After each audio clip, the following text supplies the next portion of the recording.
Hello दोस्तों, स्वागत है आप लोग का एमएस ऑनलाइन कोचिंग सेंटर में। तो आज हम लोग पढ़ने वाले हैं कक्षा 10वीं गणित प्रश्नावली 1.3। क्या पढ़ने वाले हैं? कक्षा 10वीं गणित प्रश्नावली 1.3। तो चलिए आज के क्लास को स्टार्ट करते हैं। उससे पहले अगर आप लोग चैनल पर नए हैं तो चैनल को सब्सक्राइब कीजिए और बेल आइकन को प्रेस कीजिए, ठीक है, जिससे क्लास की नोटिफिकेशन सबसे पहले आपको मिले, ठीक है। तो चलिए क्लास को स्टार्ट करते हैं। तो यहाँ पर देखिए, आज हम पढ़ने वाले हैं सिद्ध करने वाला प्रश्न। सिद्ध करने वाला प्रश्न जो कि एग्जाम में पूछा जाता है, ठीक है, सिद्ध करने वाला प्रश्न, ठीक है। तो सिद्ध करने वाले प्रश्न में तो आप लोग को सवाल दे देगा कि सिद्ध कीजिए कि √5 एक अपरिमेय संख्या है। तो सबसे पहले हम जानेंगे आज परिमेय संख्या और अपरिमेय संख्या क्या होता है, ठीक है। तो चलिए इसके लिए हम नया पेज बना लेते हैं और उस पर देखते हैं, ठीक है। देखिए यहाँ से नया पेज ले लिया। यहाँ पर हम देखते हैं कि परिमेय संख्या और अपरिमेय संख्या क्या होता है। तो परिमेय संख्या और अपरिमेय संख्या किसके भेद है? तो वास्तविक संख्या के भेद है। तो यहाँ पर लिखते हैं वास्तविक संख्या। वास्तविक संख्या कितने भेद हैं? तो वास्तविक संख्या के 2 भेद है। पहला क्या है? परिमेय संख्या, ठीक है, परिमेय संख्या, परिमेय संख्या। दूसरा क्या है? अपरिमेय संख्या, अपरिमेय संख्या, अपरिमेय संख्या, ठीक है। क्या है? परिमेय संख्या और अपरिमेय संख्या। तो आइए बारी बारी से दोनों का परिभाषा लिखते हैं, उसके बाद इसको डिस्कस करते हैं, ठीक है। तो यहाँ पर फर्स्ट में लिखेंगे परिमेय संख्या, ठीक है, परिमेय संख्या। तो परिभाषा लिखिए, परिमेय संख्या, परिमेय संख्या वैसी संख्या होती है, वैसी संख्या होती है जिसे भिन्न के रूप में अर्थात P/Q के रूप में लिख सकते हैं या लिखा जाता है, लिख सकते हैं, ठीक है। क्या हुआ? परिमेय संख्या वैसी संख्या होती है जिसे भिन्न के रूप में लिख सकते हैं, ठीक है।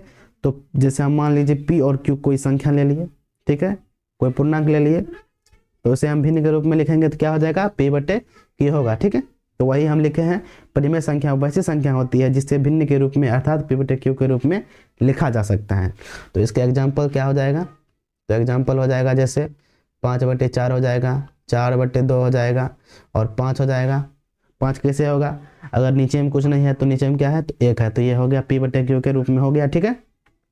और इसी प्रकार से 6/8, 4/2 कुछ भी ले लीजिए, ठीक है। और यहाँ पे ले लीजिए √16/√4।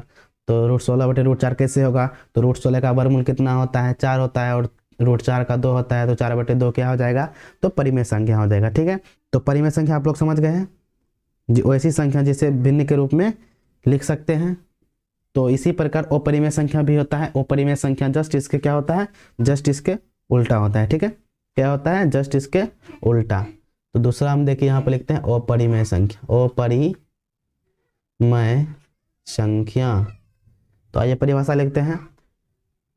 अपरिमेय संख्या वैसी संख्या होती है, अपरिमेय संख्या वैसी संख्या होती है जिसे P/Q के रूप में नहीं लिख सकते, नहीं लिख सकते और Q=0 भी नहीं होगा, ठीक है। अपरिमेय संख्या वैसी संख्या होती है जिसे P/Q के रूप में नहीं लिख सकते और Q=0 नहीं होगा। तो 1 मिनट, सॉरी, यहाँ पर हम इस परिमेय संख्या भी जो होता है, परिमेय संख्या के हर में हम 0 नहीं लिख सकते, तो यहाँ पर लिख दीजिए Q=0, ठीक है। यहाँ पर Q=0 नहीं होगा, ठीक है। परिमेय संख्या में भी हर में 0 नहीं लिख सकते हैं और अपरिमेय संख्या में भी हर में 0 नहीं लिख सकते हैं, ठीक है। तो चलिए इसका एग्जाम्पल लिख लेते हैं। एग्जाम्पल जैसे देख लीजिए, √4 नहीं होगा, √3 होगा, √5 होगा, √7 होगा, रूट क्या होगा? √11 होगा। जिस संख्या का वर्गमूल नहीं निकलेगा वैसी संख्या क्या हो जाएगा? तो वैसी संख्या हो जाएगा अपरिमेय संख्या, ठीक है यहाँ तक। तो चलिए आगे बढ़ते हैं। तो अब अपरिमेय संख्या और परिमेय संख्या आप लोग समझ गए हैं। तो चलिए सवाल को हल करते हैं। ठीक है, ठीक है, सवाल को क्या करते हैं, सवाल को हल करते हैं। ठीक है, चलिए तो आइए हम चलते हैं पिछले स्लाइड पे और यहाँ पर सवाल देखते हैं। तो सवाल क्या है हमारा, सवाल यहाँ पर है सिद्ध कीजिए कि √5 एक अपरिमेय संख्या है। सिद्ध कीजिए कि √5 एक अपरिमेय संख्या है। तो कैसे करेंगे, तो आइए, तो हम लोग क्या जानते हैं कि √5 एक अपरिमेय संख्या पहले से ही है, फिर भी इसे क्या करना है, तो फिर भी इसे सिद्ध करना है। ठीक है, √5 एक अपरिमेय संख्या है, फिर भी इसे सिद्ध करना है। ठीक है, तो आइए इसको सिद्ध करते हैं। तो यहाँ पर हम क्या लिखेंगे, तो सबसे पहले लिखेंगे हल। ठीक है, सबसे पहले आप लोग हल लिखिए, उसके बाद आइए देखते हैं। तो जब भी आप लोगों के सामने ऐसा प्रश्न आएगा कि सिद्ध कीजिए कि √5 एक अपरिमेय संख्या है, तो आप लोगों को जस्ट इसके उल्टा मानना पड़ेगा। ठीक है, जैसे यहाँ पर पूछ रहा है कि अपरिमेय संख्या है, तो आप लोग क्या मानिएगा, तो √5 एक परिमेय संख्या है। ठीक है, तो चलिए इसको मानते हैं, फिर इसको सिद्ध करते हैं। ठीक है, तो आइए यहाँ पर लिखते हैं माना कि √5 एक परिमेय संख्या है,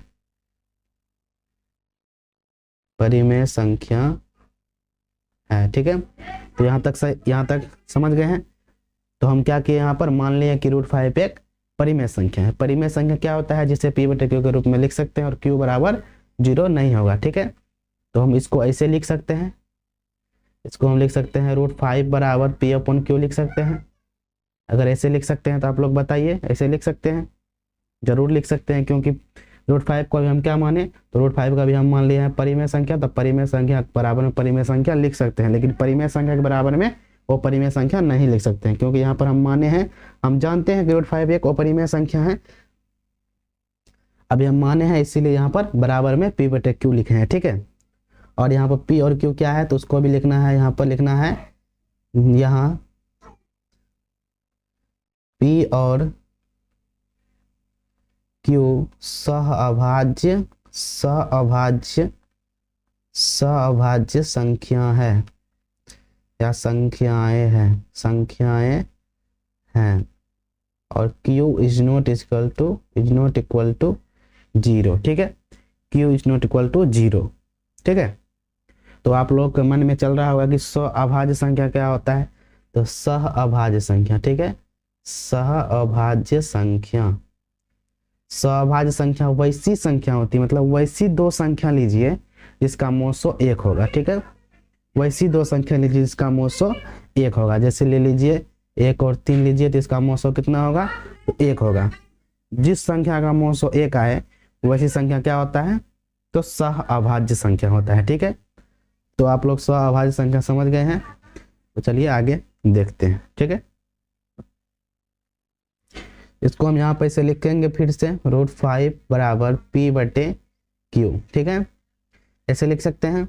तो आइए इसमें हम क्या करेंगे, तो इसमें हम करेंगे इसको तिर्यक गुना, यानी क्रॉस मल्टीप्लीकेशन। ठीक है, क्रॉस मल्टीप्लाई करेंगे। ठीक है, तिर्यक गुना कैसे होता है, तो आइए इधर समझते हैं। जैसे यहाँ पर देखिए 4/5 और x/y है, तो तिर्यक गुना कैसे होता है, तो y को कीजिए इसके साथ गुना और x को कीजिए इसके साथ गुना, तो 4 गुना y 4y होगा, और बराबर में यहाँ 5 गुना x 5x होगा। इसी तरह से इसको गुना कीजिए। ठीक है, तो आइए इसको करते हैं गुना।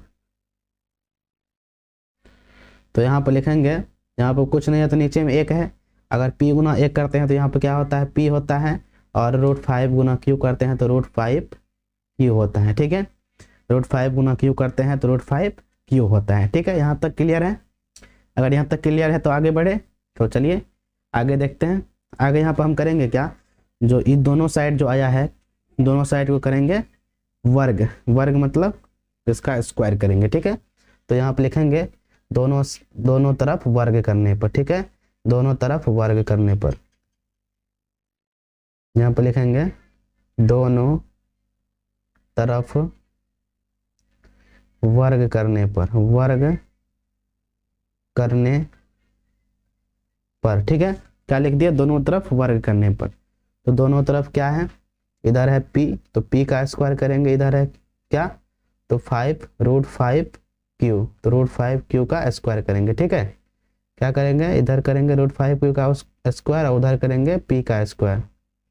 तो यहाँ लिखते हैं p का स्क्वायर बराबर √5 का स्क्वायर। ठीक है यहाँ तक। तो आइए इसको तोड़ते हैं। ठीक है, तो p का स्क्वायर क्या हो जाएगा, p स्क्वायर, और √5 का स्क्वायर क्या हो जाएगा, √5 का स्क्वायर, मतलब वो √5 गुना √5 गुना √5। ठीक है, तो √5 को जब √5 से गुना करते हैं तो कितना होता है, तो √25 होता है। ठीक है, और q को q से गुना करेंगे तो q स्क्वायर हो जाएगा। √25 का वर्गमूल कितना होता है, तो 5 होता है, और यहाँ पर q स्क्वायर। जब √5 q का स्क्वायर करेंगे तो क्या आएगा, तो 5q स्क्वायर आएगा। ठीक है, क्या आएगा, 5q स्क्वायर। ठीक है यहाँ तक, 5q स्क्वायर। ठीक है, 5q स्क्वायर। ठीक है यहाँ तक। ठीक है, आगे बढ़े। आगे देखिए, इसको हम एक बार क्या करेंगे, इसको हम एक बार सीधा करके लिखते हैं। ठीक है, तो सीधा करके जब लिखेंगे तो हम इसको ऐसे लिख सकते हैं, यहाँ पर ऐसे लिख सकते हैं, 5q स्क्वायर बराबर p स्क्वायर लिख सकते हैं। हम क्या किए, यहाँ पर इसको इधर लिख दिए और इसको इधर लिख दिए। ठीक है, अगर यहाँ से हम क्या करते हैं, अगर यहाँ से हम, उससे पहले आप लोग क्या कीजिए, यहाँ पर इसको समीकरण 1 मान लीजिए। ठीक है, इसको समीकरण 1 मान लीजिए। ठीक है, अब यहाँ पर हम क्या करेंगे, जो यहाँ से q स्क्वायर का मान निकालेंगे, अगर q स्क्वायर का मान निकालेंगे तो यहाँ पर p स्क्वायर होगा। ठीक है, और ये 5 इधर से इधर आएगा, तो इधर है गुना में, इधर आगे हो जाएगा भागा में। ठीक है, तो यहाँ पर हो जाएगा p स्क्वायर बट्टे 5। ठीक है, क्या हो जाएगा, p स्क्वायर बट्टे 5। ठीक है, अब देखिए, अब यहाँ पर हम क्या देख रहे हैं, कहाँ पे, तो यहाँ पे हम क्या देख रहे हैं, यहाँ पर p स्क्वायर ऐसे लिखा हुआ है, p स्क्वायर बटे 5 लिखा हुआ है। तो यहाँ पर p स्क्वायर जब 5 से क्या हो रहा है, विभाजित हो रहा है, मतलब इसमें बट्टे दिए थे यानी भागा लग रहा है। ठीक है, अगर p स्क्वायर में 5 से भागा लग रहा है तो p में भी 5 से भागा लगेगा। अब आप लोग बोलेगा कैसे। ठीक है, तो एक एग्जाम्पल से समझाते हैं। जैसे 5 का स्क्वायर लीजिए, 5 का स्क्वायर कितना होता है, 25।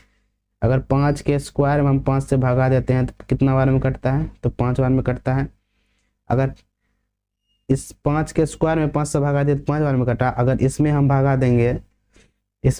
देंगे, तो ये भी 5 से कटेगा। तो आप लोग यहाँ तक समझ गए हैं। तो आइए यहाँ पर लिखते हैं। ठीक है, तो क्या लिखेंगे, यहाँ पर लिखेंगे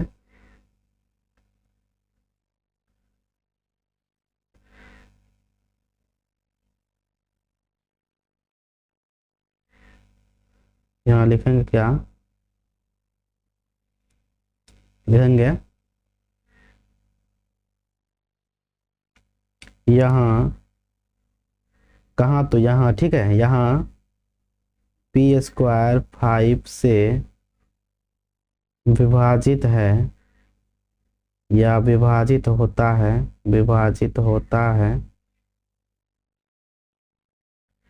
तो p भी 5 से विभाजित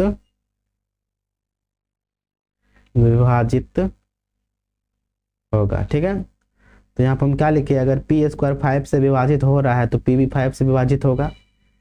जैसे हम इधर समझाए थे, अगर 5 का स्क्वायर 25 5 से विभाजित होता है तो 5 भी 5 से विभाजित होगा। ठीक है, तो वही यहाँ पर हम बोल रहे हैं। ठीक है,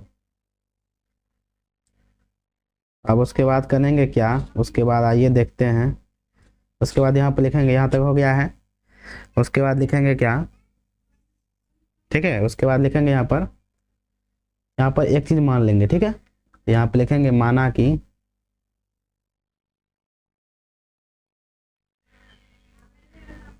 कि p बराबर 5m।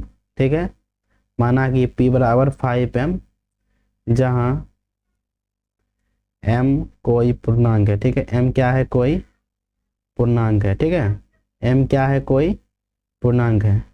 ठीक है, अब आइए, तो आप लोगों के मन में चल रहा होगा कि हम यहाँ पर 5m ही क्यों माने, m तो कोई पूर्णांक है लेकिन 5 क्यों माने। तो यहाँ पर हम क्या देख रहे थे, जो p स्क्वायर है वो 5 से कट रहा है तो p भी 5 से कटेगा, अगर पी स्क्वायर 5 से कट रहा है, पी भी 5 से कट रहा है, तो पी का कोई एक गुणनखंड तो 5 जरूर होगा, होगा कि नहीं होगा? अगर होगा तो इसीलिए हम यहाँ पर मान लिए हैं कि माना कि p बराबर 5m, जहाँ m कोई पूर्णांक है। ठीक है, क्या है? m कोई पूर्णांक है। ठीक है यहाँ तक। तो उसके बाद देखिए यहाँ पर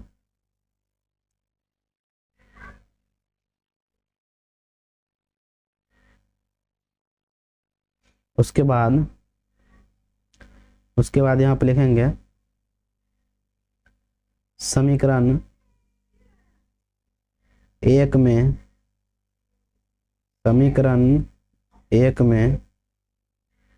समीकरण किसमें? तो समीकरण एक में p का मान रखने पर, p का मान क्या करेंगे? रखने पर या रखेंगे। ठीक है, रखने पर। तो समीकरण एक क्या है? समीकरण एक है पी स्क्वायर बराबर 5q स्क्वायर। ठीक है, p बराबर 5q स्क्वायर। ठीक है, उसके बाद देखिए यहाँ पर करेंगे क्या? p बराबर माने हैं 5m, तो p की जगह 5m लिखेंगे, तो यहाँ पे लिखेंगे 5m, तो इसका हो जाएगा स्क्वायर, अब बराबर में 5q स्क्वायर। ठीक है, और 5m का स्क्वायर करते हैं तो कितना होता है? 25m स्क्वायर होता है, और यहाँ पर 5q स्क्वायर। ठीक है, तो इस 5 से इस 25 को हम काट सकते हैं, तो आइए काटते हैं। तो इस 5 से ये वाला 25 गया कितना बार में? तो 5 बार में। और उसके बाद यहाँ पर क्या बचा है? यहाँ पर बचा है 5m स्क्वायर बराबर में q स्क्वायर। ठीक है, क्या बचा है? 5m स्क्वायर बराबर में q स्क्वायर। ठीक है, उसके बाद देखिए अगर यहाँ से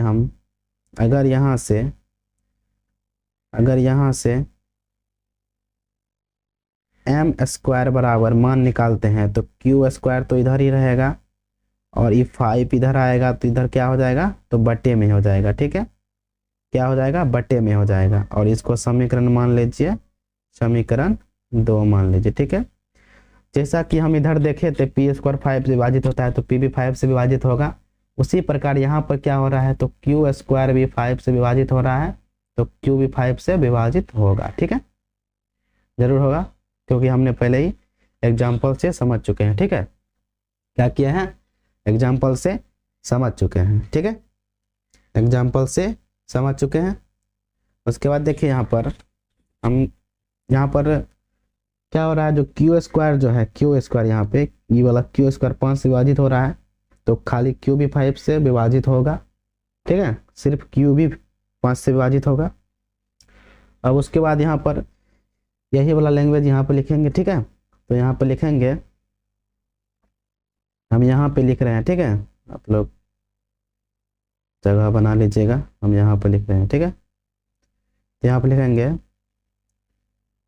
यहाँ, तो कहाँ पे? तो यहाँ पे। ठीक है, यहाँ q स्क्वायर 5 से विभाजित हो रहा है, विभाजित होता है,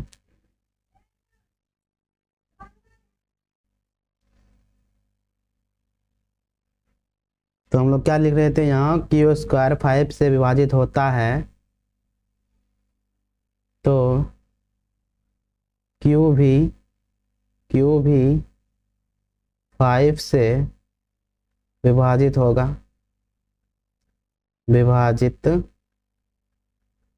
होगा। ठीक है, अगर q स्क्वायर 5 से विभाजित हो रहा है, तो q भी 5 से विभाजित होगा। तो यहाँ तक लिख चुके हैं। तो अभी तक जो हम यहाँ तक लिखे हैं, यहाँ तक में कहीं से पता चल रहा है कि √5 एक परिमेय संख्या है? माने हैं, तो पता चल रहा है कहीं से भी √5 एक क्या है? तो परिमेय संख्या कहीं से पता चल रहा है। क्योंकि देखिए, क्योंकि यहाँ पर p स्क्वायर 5 से विभाजित हो रहा है, और q स्क्वायर 5 से विभाजित हो रहा है।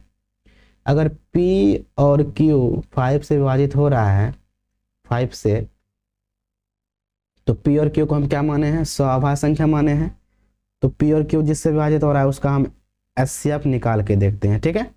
अगर 5 और 5 का एचसीएफ निकालते हैं तो एक बार में लगता है यहाँ पर 5, ठीक है। तो इसका एचसीएफ कितना आ जाता है, तो एचसीएफ आ जाता है 5, ठीक है।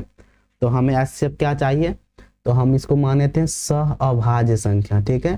क्या माने थे, सहअभाज्य संख्या, जिसका मोसो क्या होता है, मोसो मतलब एचसीएफ क्या होता है, 1 होता है। बट इसका एचसीएफ कितना आ रहा है, तो एचसीएफ आ रहा है 5। तो यहाँ पर क्या हो रहा है, तो यहाँ पर विरोधाभास हो रहा है, ठीक है। क्या हो रहा है, तो यहाँ पर विरोधाभास हो रहा है, ठीक है।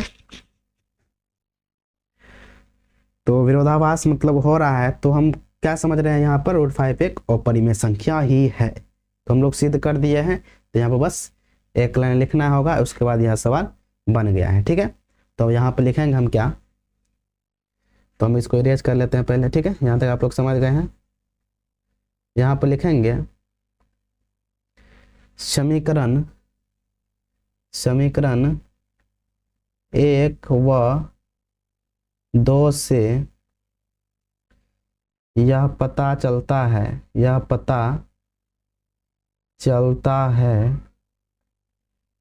कि √5 एक अपरिमेय संख्या है, अपरिमेय संख्या है। क्या पता चलता है समीकरण 1 और 2 से कि √5 एक अपरिमेय संख्या है, क्योंकि इसका मौसम कितना आ रहा है, तो 5 आ रहा है। आना चाहिए कितना, तो 1 आना चाहिए, ठीक है। उसके बाद यहाँ पे लिखेंगे √5 अपरिमेय संख्या है, अतः हमारी कल्पना गलत सिद्ध होती है, गलत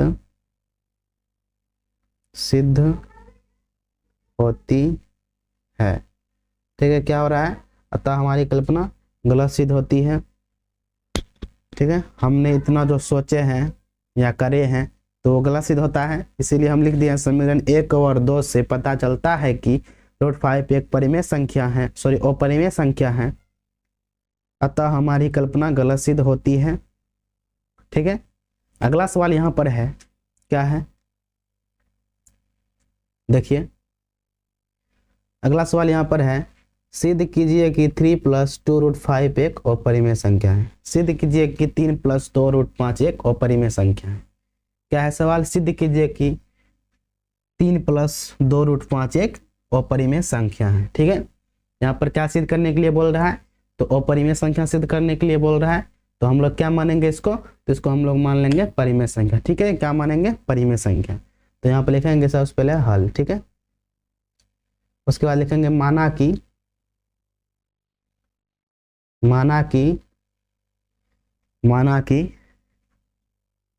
क्या मानेंगे, माना कि √5 नहीं, माना कि 3 + 2 √5 एक परिमेय संख्या है, एक परिमेय संख्या है, ठीक है।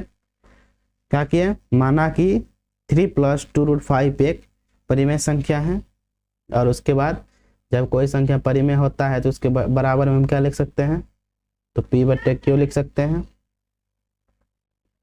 और यहाँ पर P और Q क्या हो जाएगा, जहाँ P और Q सहअभाज्य संख्या,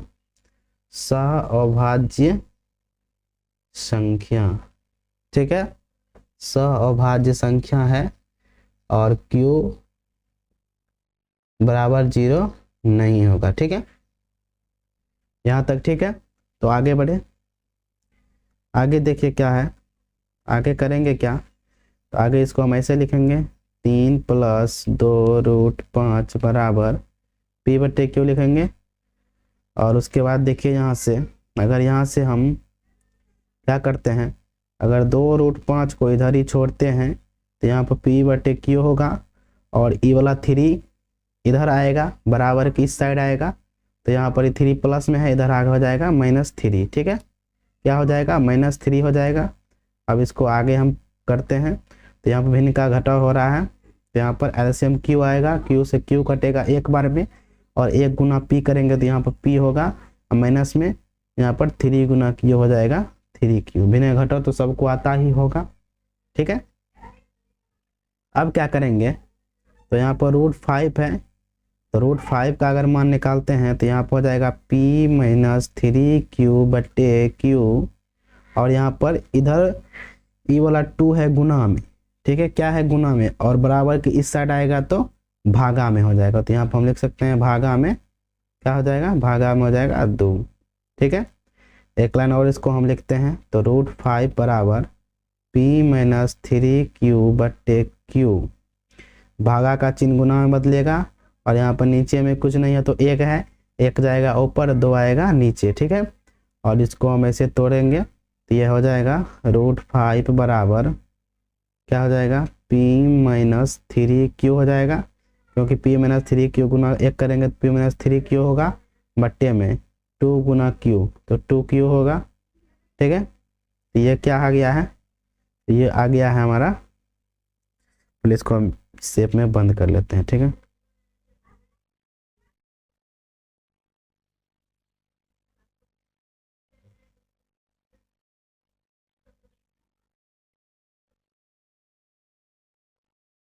ठीक है यहाँ तक। तो यहाँ पर हम क्या देख रहे हैं कि √5 क्या है, √5, पहले इसको हम इधर लिखते हैं, ठीक है, तब आप लोग को अच्छा से एक्सप्लेन कर देते हैं, ठीक है। यहाँ पर है क्या, √5 बराबर p - 3q बट्टे में 2q, ठीक है, ऐसा ही है। तो हम यहाँ पर क्या देख रहे हैं, जो √5 क्या है, तो √5 है एक अपरिमेय संख्या, ठीक है। क्या है, अपरिमेय संख्या है। अपरिमेय संख्या कैसे लिखें, क्या है, अपरिमेय संख्या है ये, ठीक है, अपरिमेय संख्या है। लेकिन इधर जो ये वाला है ये क्या है, तो ये हो जाएगा परिमेय संख्या। क्यों होगा, क्योंकि यहाँ पर ये p बटे q के रूप में यानी भिन्न के रूप में है, इसीलिए ये क्या हो जाएगा, ये वाला हो जाएगा परिमेय संख्या और ये वाला हो जाएगा अपरिमेय संख्या। अब यहाँ से क्या होता है, जो परिमेय संख्या जो है यहाँ पर ई वाला किधर गया, ये परिमेय संख्या जो है अपरिमेय संख्या, अपरिमेय संख्या के बराबर में परिमेय संख्या कभी नहीं हो सकता, क्योंकि दोनों का रूल अलग अलग है। वह p बटे q के रूप में होता है और ये नहीं होता है, ठीक है। ये वाला p बटे q के रूप में होता है और ये वाला नहीं होता है, इसीलिए ये दोनों एक दूसरे के बराबर में नहीं होगा, ठीक है। क्या होगा, एक दूसरे के बराबर में नहीं होगा। तो यहाँ पर हम लिखेंगे क्या, तो आइए यहाँ पर हम लिखते हैं, कहाँ पे लिखें, तो यहाँ पे लिखते हैं, ठीक है।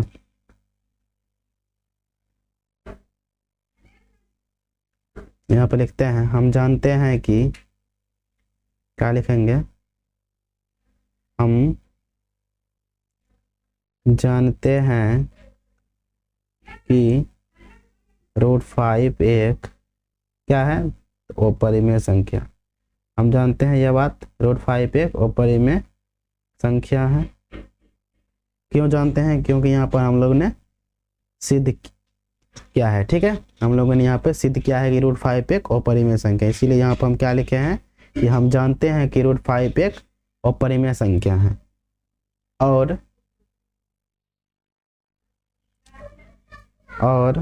अपरिमेय संख्या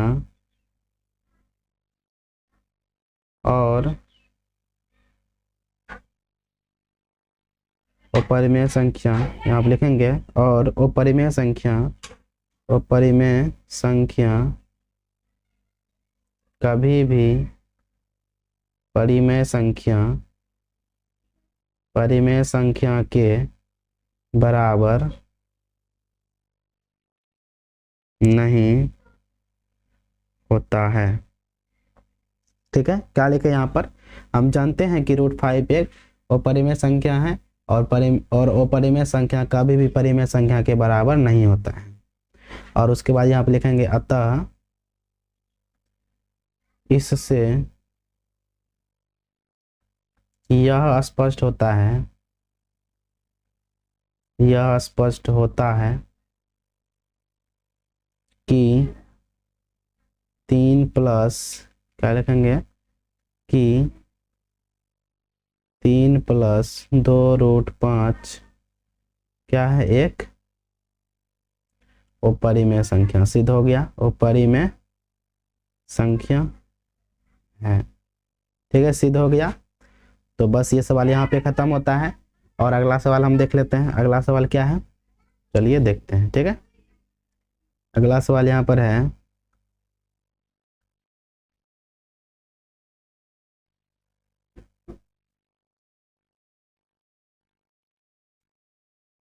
अगला सवाल यहाँ पर है, यहाँ पर सवाल में मिस्टेक है थोड़ा सा, हम इसको सही कर लेते हैं। ठीक है, यहाँ पर जो है ना 2 होगा, √2 होगा। ठीक है, तो कोई बात नहीं, यहाँ पर हम सही कर लेते हैं। ठीक है, यहाँ पर क्या हो जाएगा, √2, 1/√2। तो यहाँ पर सवाल बोल रहा है सिद्ध कीजिए कि निम्नलिखित संख्याएं अपरिमेय है। ठीक है, अपरिमेय है, निम्नलिखित संख्याएं अपरिमेय है। पहला क्या है, 1/√2 और दूसरा है 7/5, 7√5। ठीक है, और तीसरा है 6+√2। ठीक है, तो चलिए पहला सवाल को हल करते हैं। ठीक है, पहला सवाल को हल करते हैं। तो यहाँ पे लिखते हैं हम 1 नंबर और सवाल है 1/√2। ठीक है, 1/√2। यहाँ पर पेन को थोड़ा सा छोटा कर लेते हैं और यहाँ लिखते हैं 1/√2। ठीक है, यहाँ तक। तो आइए लिखते हैं यहाँ पर। ठीक है, यहाँ पे लिखेंगे हल। ठीक है, क्या लिखेंगे, तो सबसे पहले हम हल लिखेंगे।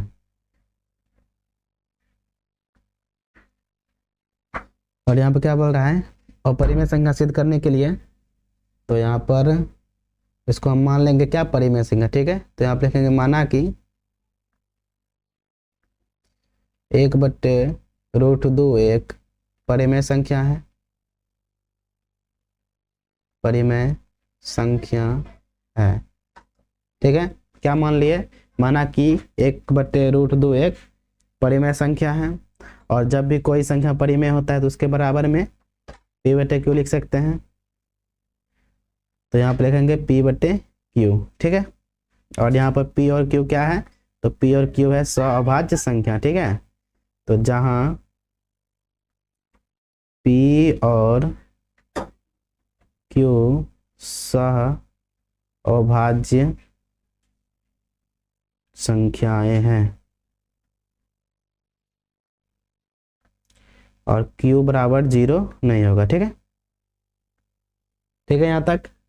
ठीक है, उसके बाद लिखेंगे 1/√2 बराबर p/q। ठीक है, और यहाँ पर करेंगे क्रॉस मल्टीप्लिकेशन। ठीक है, क्या करेंगे, क्रॉस मल्टीप्लिकेशन। तो यहाँ पर कीजिए, √2 गुना p करेंगे तो क्या हो जाएगा, √2p हो जाएगा, और उसके बाद q गुना 1 करेंगे तो q हो जाएगा। ठीक है, यहाँ तक।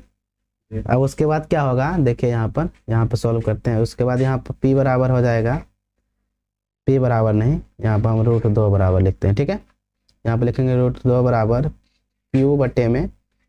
ठीक है, क्या लिखेंगे, √2 बराबर q/p। ठीक है, और यहाँ पर हम क्या जान रहे हैं कि √2 एक अपरिमेय संख्या है और अपरिमेय संख्या है, और इधर वाला क्या है, इधर वाला है परिमेय संख्या। यह वाला क्या है, परिमेय संख्या, और ये वाला है अपरिमेय संख्या। और अपरिमेय संख्या और परिमेय संख्या कभी भी बराबर नहीं होता है। ठीक है, तो आइए उसको यहाँ पर लिखते हैं। कहाँ पे लिखे, ऊपर में लिखते हैं। ठीक है, तो लिखेंगे हम जानते हैं कि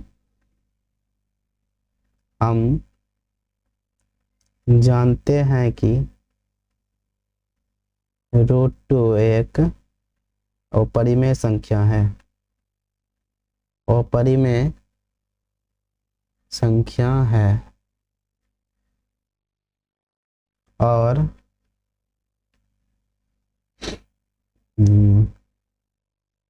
q/p, ये वाला जो है q/p, यह क्या है, q/p परिमेय संख्या है, परिमेय संख्या है। परिमेय संख्या क्यों है, क्योंकि ये भिन्न के रूप में है। ठीक है, और उसके बाद लिखेंगे यहाँ पर परिमेय संख्या और अपरिमेय संख्या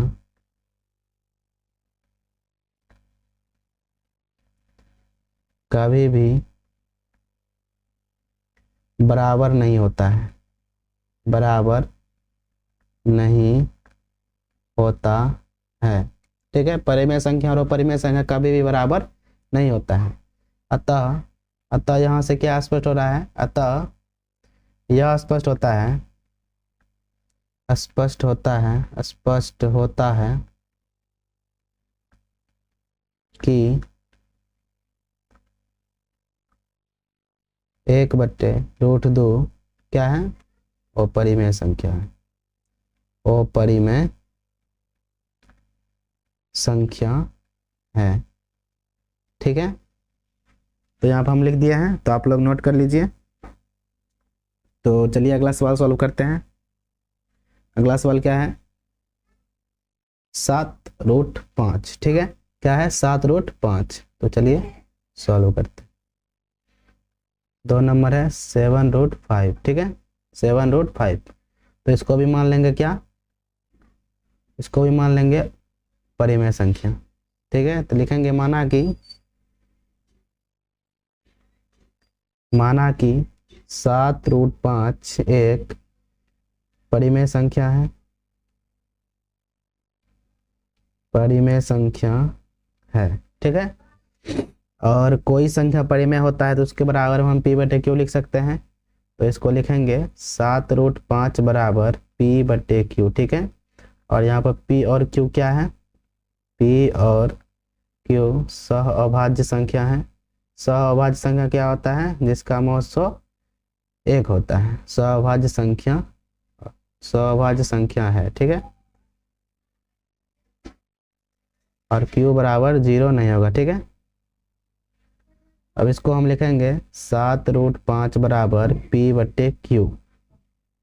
अगर यहाँ से हम √5 का मान निकालते हैं तो √5 बराबर हो जाएगा p/q, और ये वाला 7 इधर है किसमें, तो गुना में है, और इधर आके हो जाएगा भागा में, तो यहाँ पे लिखेंगे भागा 7। ठीक है, एक लाइन और लिखते हैं, √5 बराबर p/q, चिन्ह चेंज होगा यहाँ पे, और यहाँ पे नीचे में है 1, तो नीचे वाला चल जाएगा ऊपर और ऊपर वाला नीचे। ठीक है, यहाँ तक, और यहाँ पर √5 बराबर हो जाएगा p/7q। ठीक है, p/7q। ठीक है, यहाँ तक ठीक है। तो हम लोग क्या जानते हैं कि √5 क्या है, और परिमेय संख्या है, और ये वाला p/q के फॉर्म में है, तो ये क्या हो जाएगा, परिमेय संख्या हो जाएगा। और परिमेय संख्या और अपरिमेय संख्या कभी भी बराबर नहीं होता है। ठीक है, तो आइए उसको हम लिख देते हैं यहाँ पर। ठीक है, लिखेंगे क्या, हम जानते हैं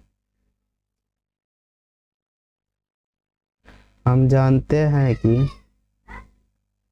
√5 एक अपरिमेय संख्या है,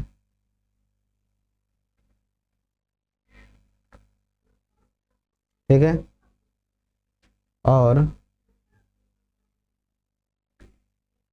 p/7q एक परिमेय संख्या। ठीक है, क्या है, एक परिमेय संख्या है। ठीक है, और यहाँ पे लिखेंगे परिमेय संख्या, परिमेय संख्या और अपरिमेय संख्या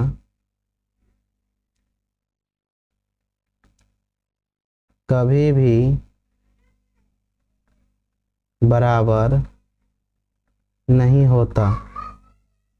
ठीक है, परिमेय संख्या और अपरिमेय संख्या कभी भी बराबर नहीं होता है। अतः यह स्पष्ट होता है,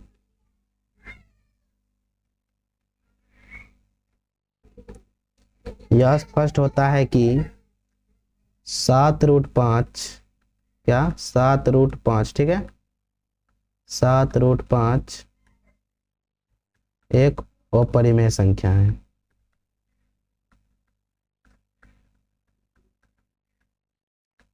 ठीक है यहाँ तक। तो चलिए नेक्स्ट सवाल सोल्व करते हैं। तो यहाँ पर भी बोल रहा है इसको अपरिमेय सिद्ध करने के लिए, तो यहाँ पे इसको भी मान लेंगे परिमेय संख्या। ठीक है, तो यहाँ पे लिखेंगे माना कि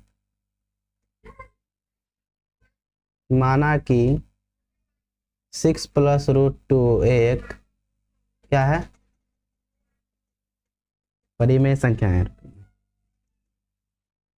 माना कि 6 + √2 एक परिमेय संख्या है, परिमेय संख्या है, ठीक है। और जब भी कोई परिमेय संख्या होता है तो उसके बराबर में p/q लिख सकते हैं, और p और q क्या होगा, p और q क्या होगा, सह अभाज्य संख्या, सह अभाज्य संख्या, ठीक है। और q बराबर 0 नहीं होगा, ठीक है। उसके बाद देखें यहाँ पर क्या होगा, 6 + √2 बराबर p/q, ठीक है। और यहाँ से अगर √2 बराबर करते हैं तो p/q तो इधर ही रहेगा, लेकिन इधर से 6 आएगा तो 6 यहाँ पर है प्लस में, इधर आके हो जाएगा माइनस में 6, ठीक है। और यहाँ पर √2 बराबर हो जाएगा, यहाँ पर भिन्न का घटाव बना लेते हैं, तो q से q में भागा मारेंगे एक बार में, 1 गुना p करेंगे तो p होगा, और यहाँ पर हो जाएगा 6q, ठीक है। तो यहाँ पर हम क्या देख रहे हैं, यहाँ पर हम देख रहे हैं कि √2 है क्या, वो परिमेय संख्या है, जो कि हम पीछे सिद्ध कर चुके हैं, और ये वाला है परिमेय संख्या, और वो परिमेय संख्या के बराबर कभी नहीं हो सकता है। तो आइए फिर से लिख देते हैं जैसे हम पीछे लिखे थे, ठीक है। तो यहाँ पे लिखेंगे, यहाँ कहाँ लिखेंगे, सॉरी यहाँ नहीं लिखेंगे, हम लिखेंगे, हम जानते हैं कि, क्या लिखेंगे, हम जानते हैं कि √2 एक अपरिमेय संख्या है, अपरिमेय संख्या है, और p-6q/q एक परिमेय संख्या है, ठीक है, परिमेय संख्या है। ये वाला क्या है, अपरिमेय संख्या, और ये वाला है परिमेय संख्या, ये अपरिमेय संख्या और ये वाला परिमेय संख्या। उसके बाद यहाँ पे लिखेंगे परिमेय संख्या और अपरिमेय संख्या कभी भी बराबर नहीं हो सकता, ठीक है, कभी बराबर नहीं हो सकता। उसके बाद यहाँ पर लिखेंगे, अतः यह स्पष्ट होता है कि 6 + 2 एक अपरिमेय संख्या, ठीक है, अपरिमेय संख्या है, ठीक है। तो आशा होगा यहाँ तक आप लोग समझ गए होंगे। तो चलिए आज के लिए बस इतना ही, मिलेंगे नेक्स्ट क्लास में, तब तक के लिए बाय।